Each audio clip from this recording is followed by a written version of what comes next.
সংগ্রামের যে ধরন সবগুলোর সাথে এগুলো এক ধরনের এমন একটা বিপরীত চিন্তা যেটার মধ্যে কেবল ব্যক্তিগত সাফল্যের গাথা তৈরি হতে পারে, কিংবা পুরো একটা জনগণের উত্থানের সংগ্রামকে কারো কারো বিশেষ অবদান হিসেবে প্রতিষ্ঠা করা যেতে পারে, কিন্তু সেটা ইতিহাসের টেকে না।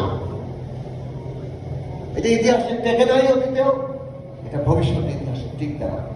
গণ অভ্যুত্থান জনগণেরই উত্থান, সেই গণ অভ্যুত্থান কারো বিশেষ ব্যক্তি প্রতিষ্ঠায় তৈরি হয়ে যায় না। হ্যাঁ, ব্যক্তির অবদান থাকে, যেমনটা পরতে পরতে বহু ব্যক্তির অবদান ছিল, এখানে যারা উপস্থিত আছেন সকলেরই অবদান ছিল। এক একটা পর্বে এক একজনের অবদান গুরুত্বপূর্ণ হয়ে উঠেছে।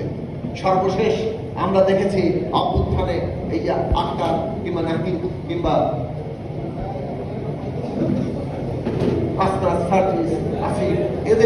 এরা যে বৈষম্য বিরোধী ছাত্র আন্দোলনের একজনের সমন্বয় হয়ে উঠেছিল, তারা মানুষের আশা ভরসার জায়গায় এসেছিল। কিন্তু এর মানে এই নয় যে এই একটা ঘটনার মধ্যে দিয়ে অভ্যুত্থানটা সংগঠিত হয়েছে। অভ্যুত্থান তৈরি করতে 2011 সাল থেকে টানা সংগ্রাম করতে হয়েছে।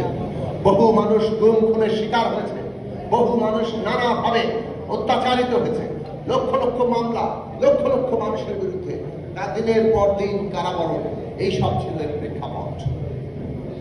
এবং পুরো বাংলাদেশকে বিক্রি করে দেওয়া, গদি রক্ষার জন্য তারা যে কোনো কিছু ছেড়ে দিতে প্রস্তুত। ভারত যা চাইবে তাই দেওয়া হবে, কেবল শেখ হাসিনার গদি রক্ষা করতে হবে। এইরকম একটা ব্যবস্থায় বন্দোবস্তে বাংলাদেশকে নিয়ে যাওয়া হচ্ছে। যেমন অভ্যন্তরীণ ভাবে সমস্ত সম্পদ লুট করো, আর সকলের মধ্যে ভাগ বাট্টা দাও, সেটা পুলিশকে দাও, সেটা প্রশাসনকে দাও, সেটা সকল রাষ্ট্রের অন্তর্গত লুট করার, দুর্নীতি করার সুযোগ দাও, যাতে তারা নিজেরাই এই ফ্যাসিবাদী ব্যবস্থা টিকিয়ে রাখতে সারাক্ষণ সক্রিয় থাকে।